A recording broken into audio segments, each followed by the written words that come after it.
Qui sont vos grands-parents? Qu'ont-ils vécu? Quelles époques ont-elles traversées? Que vous ont-ils transmis? Bienvenue à Passer Recomposé, le podcast qui raconte des fragments de l'histoire avec un grand H par le biais des histoires de famille. Chaque épisode retrace ce que l'on sait du destin des grands-parents de l'invité, d'où ils viennent, ce qu'elles ont accompli, comment ils ont vécu. Je suis Mélie et je vous invite à découvrir un autre passé, celui composé des fragments de vie transmis par nos grands-parents. Quand je raconte le thème de ce podcast, il y a parfois un flottement chez la personne en face, presque des excuses. On me dit qu'à titre personnel, on ne connaît pas ses propres grands-parents, qu'on n'aurait rien à raconter. Pauline aussi est dans ce cas.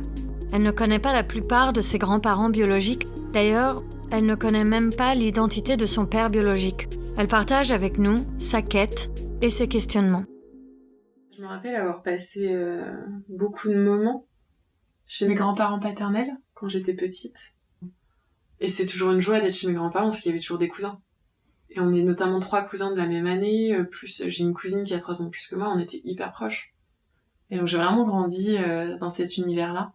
J'ai beaucoup de souvenirs de mes cousins, des réunions de famille avec les grandes tablées. J'ai plein de beaux souvenirs autour des fêtes de Noël. Pour moi, Noël, c'était un moment magique. On se retrouvait à plus de 20. Il y avait toujours un de mes oncles qui faisait le faux Père Noël. C'est des beaux moments humains, je dirais, dans le partage. Je crois qu'ils m'ont transmis des valeurs, des belles valeurs autour de la famille, autour de l'amour et de la joie aussi. Et en même temps, tu vois, en toute transparence, j'ai l'impression que je sais pas grand-chose d'eux, comme si je m'y étais pas intéressée. Non pas par désamour ou parce que je m'intéresse pas à eux, mais ça, je l'ai réalisé il y a peu de temps en me disant, mais en fait, je connais pas ma famille paternelle. J'ai pas de souvenir d'avoir demandé à ma grand-mère ou à mon grand-père de me raconter leur enfance, de me raconter comment c'était pendant la guerre, ou je m'étais jamais intéressée, tu vois, à la généalogie, à savoir qui étaient les parents de ma grand-mère, qui étaient les parents de mon grand-père. Enfin, c'est vraiment bizarre comme sentiment. C'est comme je me suis dit, bah ouais, mais c'est pas vraiment mon histoire en fait. Parce que je le porte pas en moi dans mes gènes. Mais en fait, si. Bien sûr que je le porte en moi. Puisque c'est avec eux que j'ai vécu des choses et c'est en étant avec leur présence d'être qui m'ont transmis leur histoire. Et en fait, c'est comme si j'avais... j'ai 3 histoires, quoi. J'ai 3 histoires de vie, 3 histoires de lignée qui sont en moi. Bah, dans mon cas, j'ai plusieurs grands-parents. Il y en a que j'ai bien connus, d'autres moins, et d'autres que je connais pas encore. Que je connaîtrai peut-être jamais. Il y a les parents de ma mère, donc c'est Daniel et Pierre, et pourtant Pierre, c'est pas son père biologique. Ma grand-mère est encore en vie. J'ai l'impression de la connaître, mais je crois que je la connais pas si bien que ça. Je sens qu'elle est pleine de secrets. Il y a les parents de mon père, mais mon père, c'est pas mon père biologique. Puisque mon papa est stérile et que, avec ma mère, ils ont eu recours à un don de sperme. Donc il y a eu un donneur, un autre homme, qui est venu aider mes parents à me concevoir un jour, puisqu'ils avaient un fort désir d'enfant. Et donc cet homme qui s'est rendu un jour à une banque de sperme, appelée le CECOS, le Centre d'études de conservation des oocytes et des spermatozoïdes, bah, il a aussi des parents. Et ses parents, c'est un peu mes grands-parents biologiques. Peut-être que je les connaîtrai un jour, ou peut-être pas. Mes grands-parents paternels n'ont jamais su que j'avais été conçue grâce à un don de sperme. Parce que mon père avait honte. Il avait honte d'être stérile, s'est senti diminué dans sa virilité, dans sa place d'homme. Et donc il en a pas parlé à ses parents. Et ça, c'est une des grandes douleurs de mon père, parce qu'ils sont décédés il y a quelques années maintenant. Moi j'ai toujours pensé depuis petite que j'avais été adoptée. Je comprenais pas ce manque de ressemblance en fait. Je me rappelle demander à ma mère mais pourquoi toi t'es toute mince et moi j'ai des formes et pourquoi j'ai les yeux en amande et pourquoi j'ai les pommettes hautes et pourquoi j'ai les cheveux frisés et pas toi. Et ma mère me montrait des photos d'elle enceinte de moi pour me prouver que j'avais pas été adoptée. Sauf que, enfant, je pouvais pas m'imaginer qu'il y avait une PMA avec un donneur de sperme. Impossible. Et en même temps, c'est pas une obsession, je suis pas obnubilée par ça, j'ai pas une adolescence compliquée, je suis pas en crise existentielle ou de rejet de ma famille. Mais oui, c'était en moi. Et en plus, le quotidien me le rappelait quand moi je n'y pensais pas, puisque c'est régulier que des étrangers, des inconnus me demandent quelles sont mes origines. Et je sentais bien que j'avais pas toute la réponse, quoi. Qu'il y avait une partie qui m'était occultée. J'ai appris très tard mon mode de conception. Je l'ai appris l'année de mes 18 ans. C'était une période assez difficile, puisque mes parents étaient en pleine séparation, et moi j'allais passer le bac, période quand même assez charnière, puisque j'allais quitter le domicile pour aller faire mes études à Dijon. C'était un mercredi, je m'en souviens très bien, puisque j'allais à mon cours de danse à 18h. Et ce jour-là, mes parents, ils avaient une dispute, je sais pas trop ce qui s'était passé. Et ma mère me dit dans la voiture, de toute façon, ton père, c'est pas ton père. Et dans cette phrase, il y avait tout le poids du secret qui avait duré depuis à minima 18 ans, mais en fait bien plus, parce que le processus a été plus long. Et je sentais que c'était un soulagement pour elle de me le dire. Et ça a aussi été un soulagement pour moi tout de suite quand elle me l'a annoncé, puisque je me disais, bah ok, finalement, toutes ces années que t'as passées à te demander si t'étais adoptée ou échangée à la naissance, ben, il y avait quelque chose. J'avais raison de sentir ça. Et tout de suite, je lui ai demandé, bah, comment ça, qui, quoi, enfin, quelle est l'histoire en fait. Et là, elle m'a expliqué que mon papa est stérile, qu'ils ont pas pu avoir d'enfant de manière naturelle, c'était très compliqué, et qu'ils avaient eu recours à un donneur de sperme. Et je crois que la première question que je lui ai posée, c'était de savoir qui était ce donneur de sperme. Et là, elle me regarde, ébahie avec des yeux écarquillés, non mais... Genre de quoi tu parles? Enfin, tu pourras jamais savoir qui est le donneur. Et là, j'ai pas compris. Je dis, mais pourquoi je peux pas savoir en fait? Enfin, qui l'interdit et pourquoi on l'interdit? Cet homme, il représente 50% de mon patrimoine génétique et j'ai besoin de savoir qu'est-ce qu'il m'a transmis en fait, qu'est-ce qui coule dans mes veines. Et après tout, c'est qui ce mec? Quel genre d'homme se lève un matin et va donner son sperme? Enfin, est-ce que c'est quelqu'un de bien? Quelles étaient ses passions? Il fait quoi comme métier? Enfin, bah, toutes ces questions en fait. C'est une porte qui s'est présentée à moi sans que je puisse l'ouvrir en fait et découvrir l'univers qu'il y a derrière. Je me revois le raconter à mon amoureux de l'époque, et qui me dit, ah, ça veut dire que Mathis, c'est pas vraiment ton frère, c'est ton demi-frère. Et là, mais je crois que c'est ça qui m'a fait encore plus de peine. Parce qu'à l'époque, mon frère, il avait 9 ans. On a presque 10 ans d'écart. Et c'est mon frère, en fait. Et à ce moment-là, effectivement, je ne sais pas si on a eu le même donneur. Et j'ai posé la question à ma mère, et elle savait pas. Ils se sont même pas posé la question à l'époque. Eux, ce qu'ils voulaient, c'était un deuxième enfant. Et la difficulté qui s'est ajoutée sur tout ça, c'est que ma mère m'a demandé de ne pas dire à mon père que je savais comment j'avais été conçue. Puisque il s'était promis de ne jamais nous le dire. Et ça fait écho à plusieurs raisons. C'est que les médecins à l'époque, au SECOS, avaient dit à mes parents de ne pas le dire à l'enfant, que c'était mieux pour son équilibre psychologique et pour son épanouissement. Et mon père, il en a beaucoup souffert en fait de sa stérilité. Il en avait honte. Il voulait pas que le monde sache que j'avais été conçue par don de sperme parce que ça faisait écho à sa propre stérilité. Et pour lui, c'était ne pas être homme à 100%. Et ça, c'est les mots qu'il a employés quand on a discuté il y a maintenant 3 ans. Pour le coup, j'ai donc respecté le souhait de ma mère de ne pas le dire à mon père et de ne pas en parler à mon frère. Et donc pendant 8-9 ans, j'ai rien dit en fait. J'ai gardé le secret du secret.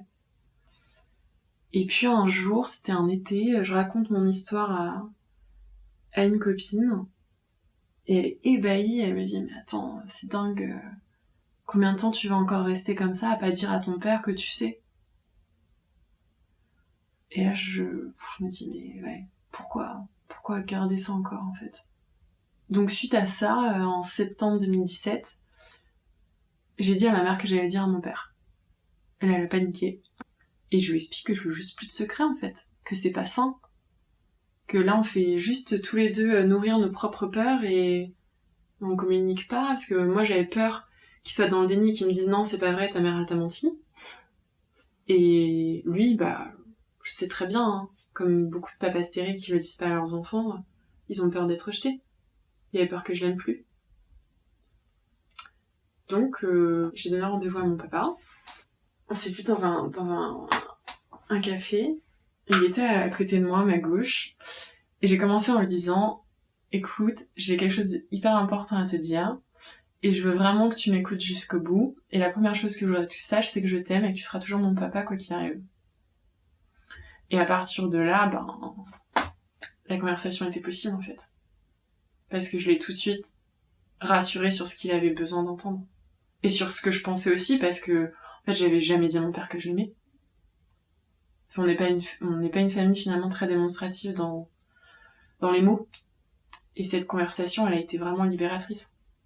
Et pour lui et pour moi, il a pu me raconter comment ça s'était passé pour lui, parce que ça a aussi été une épreuve en tant qu'homme, en tant que père. C'est là qu'il a pu me dire qu'il s'était jamais senti homme à 100%, parce qu'il n'avait pas été en mesure de pouvoir donner un enfant à la femme qu'il aimait. Voilà, c'était hyper émouvant. Et je crois que ça a vraiment permis de créer une relation plus authentique, plus saine, sans mensonge, sans secret. Et ça a réaffirmé notre lien d'amour. Et c'est encore plus fort parce que on sait qu'il n'y a pas de génétique, lui et moi, et on s'aime. Et c'est mon papa. Et même si demain je devais retrouver mon donneur, ça lui enlèvera jamais cette place qu'il a dans mon cœur et au-delà de ça dans la filiation juridique. Jamais. C'est lui qui a souhaité m'accueillir dans ce monde.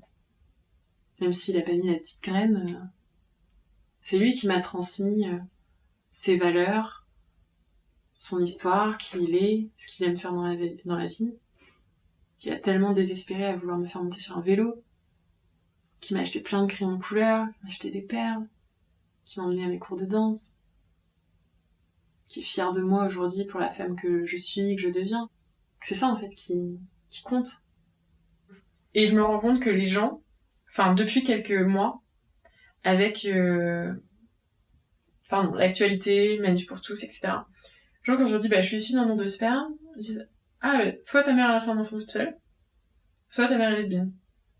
Alors que non, en fait, j'ai un papa, tu vois, et il y avait un projet de couple d'avoir un enfant avec ma mère. C'est comme si les gens, pour certains, tu vois, je veux pas faire de généralité, mais j'ai le sentiment qu'en France, c'est tellement compliqué la stérilité chez un homme. Parce qu'il y a un amalgame qui fait avec la virilité. Ça n'a rien à voir. Qui restent des hommes même si ils peuvent pas reproduire. Et surtout que ça touche beaucoup, beaucoup d'hommes et bien plus qu'on ne le pense. Et j'aimerais tellement qu'on puisse mieux accompagner humainement, psychologiquement ces hommes qui restent des hommes même si ils peuvent pas reproduire. Quand je l'ai appris à mes 18 ans et que je suis rentrée en fac de droit, je me souviens très bien avoir demandé à ma prof de droit civil, en lui expliquant ma situation, si j'avais un recours juridique pour avoir accès au nom du donneur. Là, elle m'explique que non, c'est absolument impossible, que la seule éventualité, c'est que j'ai un très très très très gros problème de santé, type besoin d'un don de moelle osseuse, et que ma mère soit pas compatible, et qu'on ait besoin de mon père biologique, du coup de mon géniteur. Et donc là, effectivement, de faire un recours auprès du SECOS pour qu'il retrouve le dossier, qu'il donne le nom, et contacter l'homme, bref. Donc j'ai complètement fermé cette voie-là, et j'ai un peu accepté ce mur qui m'était opposé. Et en fait, ce qui me faisait du bien, c'était juste de pouvoir raconter mon histoire. Donc, j'en ai parlé à mes amis, à mes cousins, à mes cousines, à mes oncles et tantes. Je l'ai appris à ma grand-mère maternelle, parce qu'elle non plus ne savait pas. Et donc j'ai vécu un peu pendant 9 ans avec ça, toute seule dans mon coin, sans faire de recherche. Je n'imaginais pas qu'on était potentiellement des milliers d'autres dans mon cas, que potentiellement j'avais des demi-frères et sœurs biologiques, que d'autres personnes étaient conçues grâce au même donneur que moi. Et puis un jour, je vois dans un article de journal qui fait la une, un homme qui a été conçu par don de sperme et qui a retrouvé son donneur grâce à un test ADN. Et dans cet article, il était mentionné le nom de l'association PM Anonyme. Et quelques jours plus tard, je me rappelle, c'était la veille de mon anniversaire, Il devait être genre minuit. J'ai envoyé un mail à cet asso. Le lendemain, j'envoie une réponse de l'accueil qui m'expliquait un petit peu le contexte, comment ça se passait les tests ADN, et le président de l'association, qui m'a eu longuement au téléphone, et là, c'est comme si j'arrivais dans le pays d'Alice au Pays des Merveilles, quoi. Je découvrais ce que c'était qu'un sécos, ce que c'était qu'un IAD, soit une insémination artificielle par donneur. Enfin, tout l'univers, en fait, de la PMA avec don, et toutes les questions que je m'étais jamais posées, ou du moins pas de manière consciente. Et ouais, il m'expliquait quel type d'homme donner, quels étaient les profils, quels étaient aussi un peu le revers de la médaille de la PMA, parce que c'est pas tout rose. Ça a commencé dans les années 60, de manière complètement illégale, avec des cabinets gynéco qui faisaient venir des donneurs qui étaient rémunérés. Moi, c'est pas mon cas, c'est avec la banque de sperme. Le premier sécos qui a été créé, c'est le Kremlin Bicêtre, en 91. Enfin, je suis née en 91, donc ça avait commencé en 90 pour mes parents, 89. Et la première loi qui encadre tout ce procédé, c'est 94.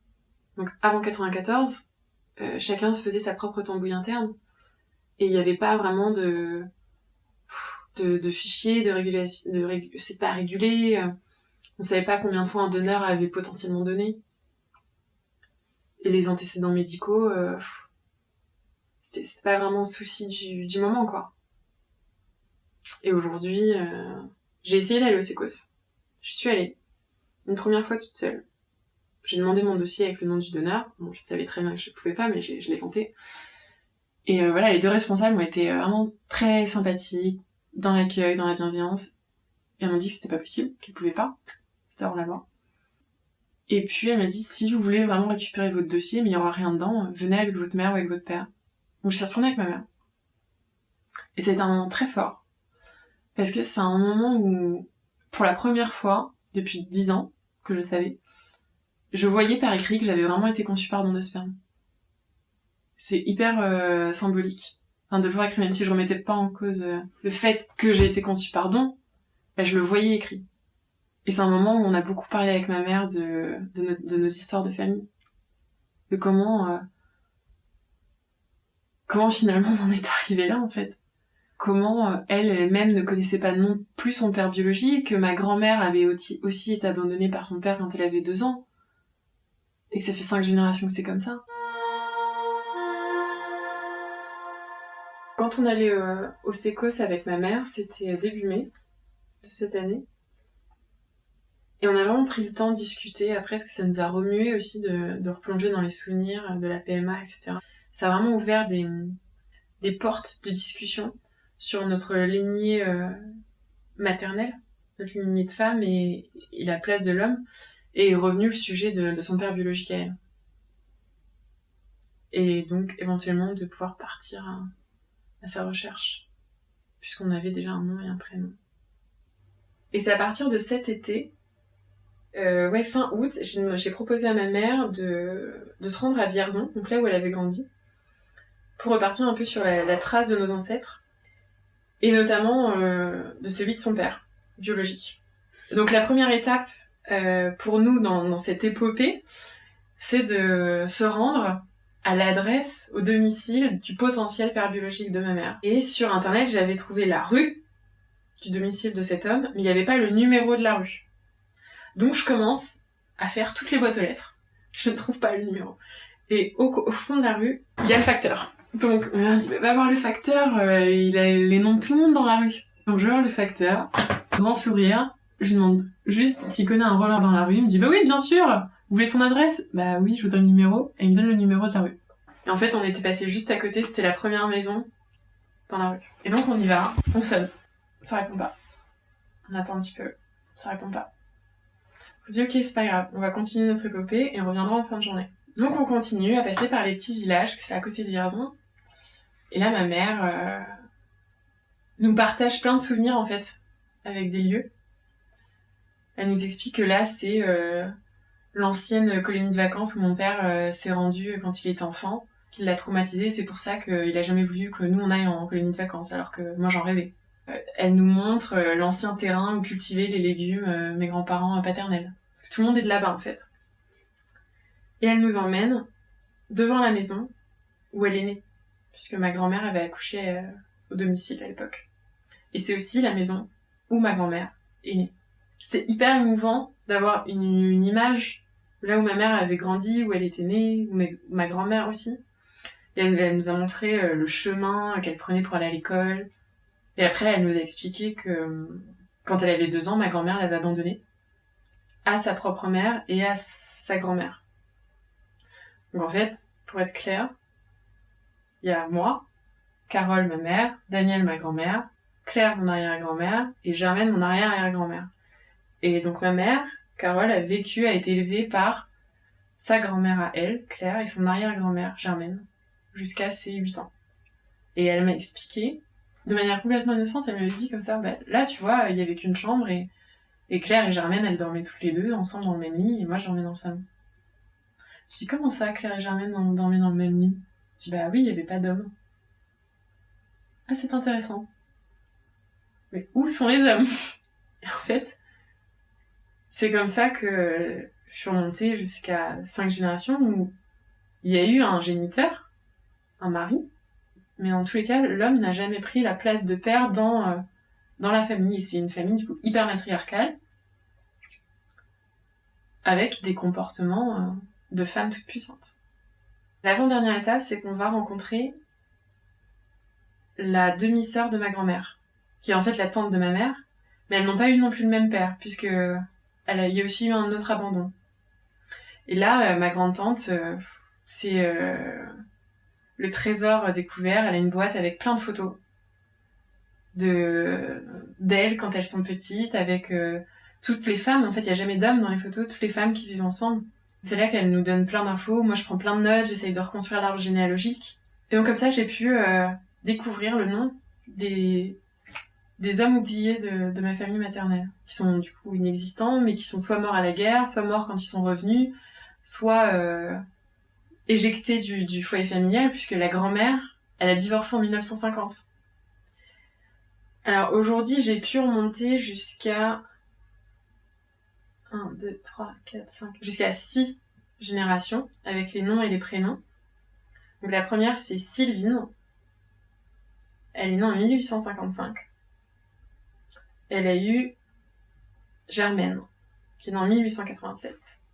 Je ne sais pas encore ce qu'il est advenu de Victor. Je ne sais pas, donc le mari de Sylvine, le père de Germaine, je ne sais pas à quel âge il est décédé. Mais a priori, il n'a pas fait long feu non plus, puisque Germaine aurait pas non plus vraiment connu son père.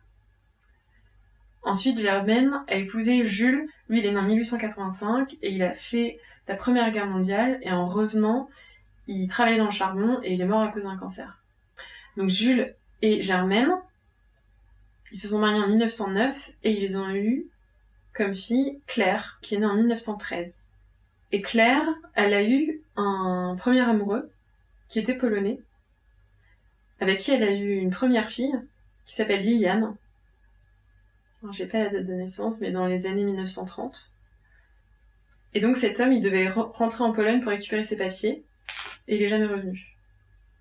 On ne sait pas ce qu'il est devenu. Et Claire a rencontré par la suite Émile, qui se sont mariés en 1938.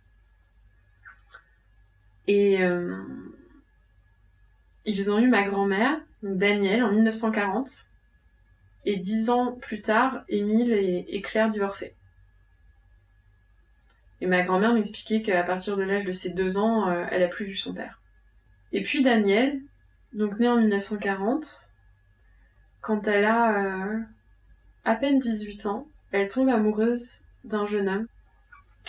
Et elle tombe enceinte à son premier rapport. Et donc la question a été de savoir si elle gardait l'enfant ou pas. Et à l'époque, ce sont les parents qui étaient consultés.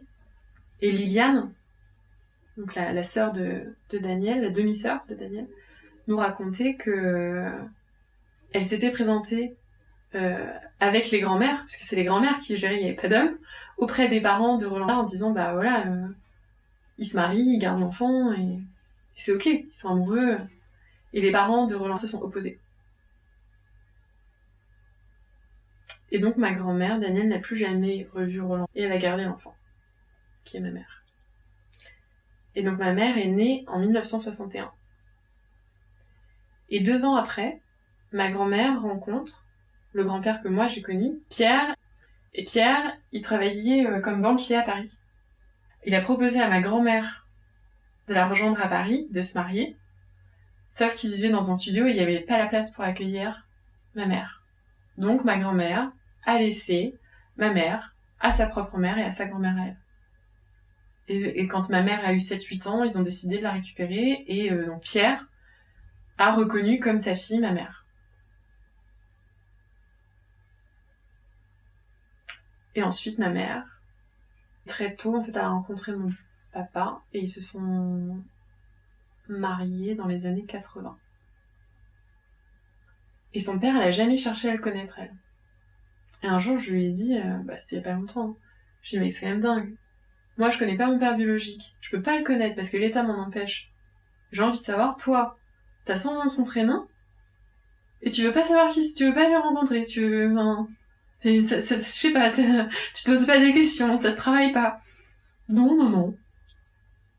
Et donc, une fois qu'on finit ce thé incroyable là chez Liliane, qu'on retrouve plein de photos, les actes de naissance, le livret de famille, les actes de guerre aussi des arrière-grands-pères, etc. Sur le chemin du retour, je dis, écoute, on retente, on ressonne. Donc on y va, et là le portail est ouvert, et il est au fond du jardin en train de bricoler une voiture avec ce qu'on pense son petit-fils. Je sonne. Et donc je l'appelle au loin, parce qu'il n'entend pas la sonnerie, donc on attend, et il finit par s'approcher.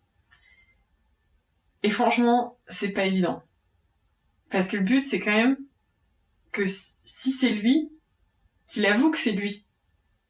Et en même temps, si c'est pas lui, je peux pas lui faire avouer que c'est lui. Je peux pas lui dire de but en blanc, est-ce que vous avez eu une relation avec Daniel dans les années 60 et vous avez refusé de reconnaître l'enfant et voici votre fille. Donc, j'avais des informations comme quoi il avait vécu avec ses parents rue Danton. Donc je lui dis, voilà, est-ce que vous avez vécu rue Danton? Et là, il me dit non. Donc je me trouve complètement désarmée, je sais plus quoi dire.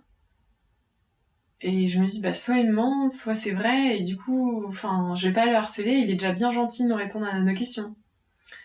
Je dis, excusez-moi, on est en train de refaire notre arbre généalogique, on cherche des informations parce que y a un parent qui est absent et on a sa recherche, en fait. Je dis, non, moi je peux pas vous aider, j'ai une baratine un peu, des noms de villes, non, moi je suis de l'Indre, je sais pas quoi, ok. Et puis je lui dis, mais ça c'est pas une source sûre que j'avais, je sais plus d'où je tire cette source, et ma mère non plus. Que Roland a une fille qui s'appelle Dany. Et Dany, c'était le surnom de Daniel, ma grand-mère. Je dis, on sait que ce Roland qu'on recherche, il a une fille qui s'appelle Dany. Et là, il prend une grande respiration et il pose sa main sur son portail comme pour se soutenir. Et je le vois pas bien et il dit, là, je suis bouche bée, hein. Là, je sais pas quoi vous dire. Et en gros, ça s'arrête là. Et en fait, on est parti. Et aujourd'hui, on sait toujours pas si c'est lui ou pas. Sur la ressemblance physique, c'est hyper difficile à dire. C'est un homme qui a potentiellement 80 ans. Ma grand-mère, elle est de 40, donc là, elle va avoir 79 ans à la fin de l'année. Je saurais pas dire si ma mère lui ressemble. Par contre, il y a une amie dans l'association qui, elle, pour le coup, est vraiment devenue experte en généalogie. Je lui dis, écoute, essaye de fouiner autour de Roland et Dany, trouver, je sais pas, des photos, des infos. Et Dany, elle habite le même patelin que ce Roland qu'on a rencontré, et elle a réussi à trouver une photo, et c'est le portrait craché de ma mère. Mais vraiment. J'ai fait un montage photo avec les deux l'une à côté de l'autre, et c'est frappant la ressemblance. Donc là, depuis cet épisode, finalement c'était il y a 1 mois et demi, 2 mois, j'ai pas avancé, et je sais pas trop... je sais pas quoi faire. Ma mère est pas du tout proactive. Je lui ai envoyé le montage de sa potentielle demi-sœur et elle a rien répondu. Mais en fait, je veux pas non plus faire d'ingérence dans son histoire, parce que c'est quand même son père biologique à elle. Et en même temps, c'est aussi mon grand-père biologique à moi. Et je me dis, j'aimerais bien mettre les morceaux du puzzle autour des pères biologiques dans cette famille, quoi. Donc j'en ai aussi besoin pour moi, mais je sais que ça l'impacte aussi de manière hyper directe. Donc voilà, je ne sais pas quoi faire. Je ne sais pas si je contacte cette Dani, qui sera peut-être plus ouverte, plus jeune. Et en même temps, si c'est pas eux, mais je pense que c'est eux.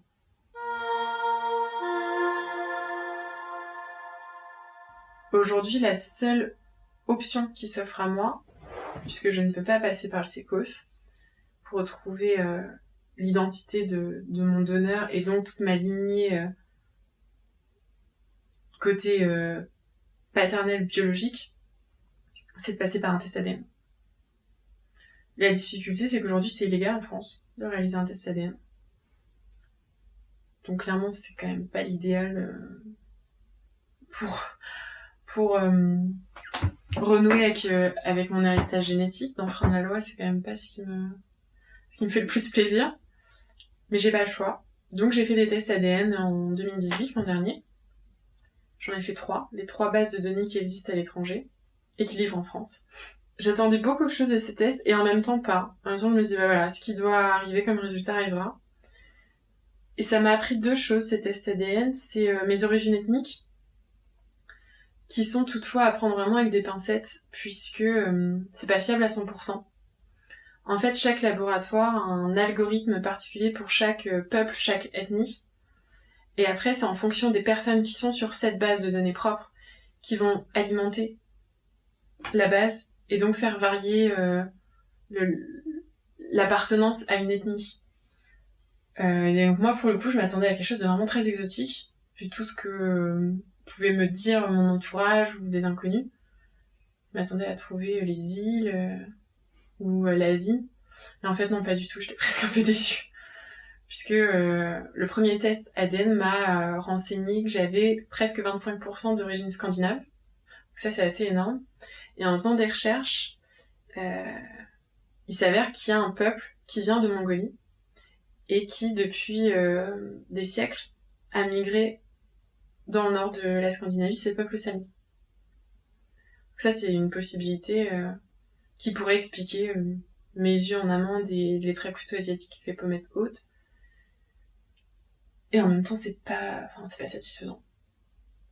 Parce que ça m'apprend rien sur l'identité de mon donneur et son histoire. Et j'ai fait faire le test ADN à ma mère et à ma grand-mère maternelle pour pouvoir isoler aussi ce qui venait de la branche maternelle et ce qui venait de la branche paternelle. Et clairement, du côté maternel, c'est la péninsule ibérique qui est présente. Et l'autre information, qui est assez exceptionnelle pour les personnes qui ont su pardon comme moi, c'est les correspondances ADN. Donc en fait, c'est très simple, c'est chaque personne qui est sur la base de données, on compare les segments d'ADN ensemble, et en fonction du nombre d'ADN en commun, ça correspond à un pourcentage, et le pourcentage va correspondre à une possibilité de lien biologique. On appelle ça des matchs. Donc moi, pendant 1 an, j'avais que des matchs en dessous de 1%, et en dessous de 1%, en généalogie, on estime qu'on ne peut pas se lancer dans des recherches, ou sinon il y a vraiment... c'est se lancer à corps perdu dans quelque chose qui est trop incertain. Depuis que je suis rentrée dans l'association PM Anonyme, j'exerce les fonctions d'attaché de presse et de porte-parole, donc à ce titre, j'ai été amenée à faire pas mal d'interviews et de reportages.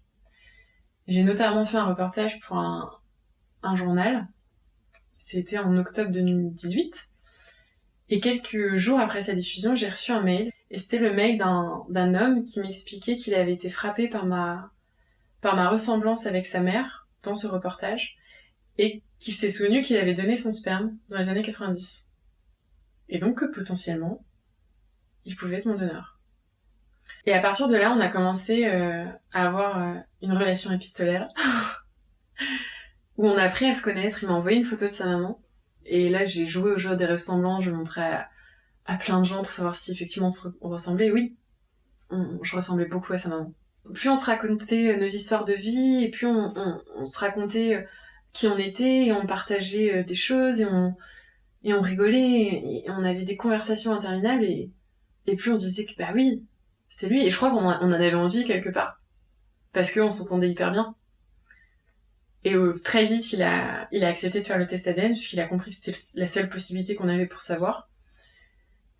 Et donc 1 mois après, c'était à peu près en décembre, il a reçu ses résultats, il m'a appelé, et il m'a dit, bah voilà, j'ai les résultats, et il n'y a pas de correspondance avec toi, t'apparais pas dans mes résultats, et moi je suis allée voir mon application à moi, et il apparaissait pas non plus. Et moi, pour être tout à fait honnête, il y avait une part de déception. Parce que j'avais envie, j'ai envie que cette quête du donneur se termine. Et puis, franchement, j'avais envie que ce soit lui, en fait. Il était tellement génial, j'étais tombée sur un donneur chouette, avec qui on avait de beaux partages, des valeurs en commun. Et puis cet été, le 19 juillet exactement, alors que j'étais à Belle-Île-en-Mer en woofing, j'ai découvert qu'il y avait une correspondance ADN avec une femme. Et on match à 23,7%, ce qui est énorme. Ce qui est presque comme mon frère. En fait, on est demi-sœurs biologiques. Donc j'ai écrit à cette femme, en lui expliquant potentiellement pourquoi on avait cette correspondance biologique. Et il n'y a pas 50 000 possibilités. Soit elle a été conçue par don de sperme, comme moi, avec le même donneur. Et donc dans cette probabilité, soit elle savait qu'elle était conçue par don avant de recevoir mon message, donc c'est plutôt ok, soit elle savait pas, et c'est moi qui lui ai appris, avec mon message. Et l'autre probabilité qui pourrait expliquer notre correspondance ADN, c'est que ce soit son père, biologique, mon donneur. Et donc pareil, soit elle savait pas qui l'avait donné, soit il est décédé, soit il est malade, soit tous les événements qui peuvent arriver dans une vie, qui pourraient expliquer qu'aujourd'hui, le 22 novembre 2019, j'ai pas de réponse à mon message. Cette troisième branche dans mon arbre généalogique, génétique, qui est donc celle du donneur, le but, c'est pas qu'elle fasse partie de ma vie, puisque je le cherche pas pour me construire et que ma vie soit équilibrée. C'est juste pour mettre un nom et pour rattacher une histoire. Je crois que la transmission familiale, c'est un beau mélange de l'inné et l'acquis à travers l'invisible et le visible. Mon donneur, il m'a clairement concrètement transmis son matériel biologique. Donc ce qui fait que une partie de moi est ce corps, ces traits, ce package génétique avec ses avantages, ses inconvénients, avec un bout de ma personnalité, et qui a été complété par la génétique de ma mère et par l'amour et l'éducation qu'ont offert mon père et ma mère, et leurs parents, et mes oncles et tantes, et les cousins, et par qui je suis devenue par moi-même en grandissant jour après jour, en rencontrant des personnes qui m'ont marqué, qui ont été de passage, des amis, des profs. C'est un mélange de tout ça qui me constitue aujourd'hui. Et en fait, ce qui est très vrai, ce que j'aime dire à chaque fois quand j'en parle à des personnes, c'est que le donneur, je le cherche pas pour qui il est lui. Parce que je cherche pas un père. C'est une partie de moi que je cherche à travers le donneur. C'est à récupérer enfin toutes les pièces de ce puzzle qui est mon identité. Donc finalement, ce donneur, j'ai pas besoin de l'avoir tous les jours au téléphone, je veux pas m'incruster à Noël et partager la dinde avec sa famille, quoi. C'est pas l'objectif. Et ce que j'ai vécu avec Yves, donc ce donneur qui n'est pas mon donneur, mais qui est un peu mon donneur de cœur, en fait, au final, parce qu'on a vécu quelque chose de très singulier, très authentique, c'est que finalement, on n'a pas décidé de bien s'entendre et de s'aimer, de bien s'aimer pour qui on était. Et au final, on est devenus des amis alors qu'il n'y a pas de génétique. Et peut-être que mon donneur, quand je vais le retrouver, peut-être qu'on va pas bien s'entendre du tout, mais ce sera pour autant mon donneur et ce sera sa génétique qui m'a transmis. Donc j'en sais rien, en fait. Et j'ai envie de laisser cette liberté à une possible relation ou pas. Et dans tous les cas, ça n'enlèvera rien à la place qu'a mon père et à l'amour que je lui porte. Mon cœur, il est assez grand pour aimer autant de personnes que je vais rencontrer dans ma vie. En fait, je crois que la plus grande leçon que j'ai apprise aussi depuis ces 10 dernières années, c'est que j'aurais peut-être pas toutes les réponses. Même si un jour, je retrouve mon donneur, que j'ai son identité, qu'il soit mort ou pas, ça répondra jamais à toutes les réponses. En fait, c'est vraiment l'idée que c'est pas si simple, quoi, la génétique. Et je crois qu'en plus, dans toutes les histoires, il y a des parts d'ombre, il y a des parts de secret. Et que c'est pour ça qu'on est tous aussi sensibles et confrontés à l'identité. Parce que c'est vraiment l'essence même de notre intimité. Finalement, qui je suis, d'où je viens, et j'ai besoin de savoir qui je suis pour savoir où je vais. Un grand merci à Pauline pour son témoignage. Si vous souhaitez en savoir plus sur l'association au sein de laquelle elle s'implique, vous pouvez aller sur le site de PMA Anonyme. Merci aux auditeuristes fidèles et aussi aux nouveaux. N'oubliez pas de nous suivre sur les réseaux sociaux, Instagram et Twitter, et nous mettre des étoiles sur les applications comme Apple Podcast et Echo.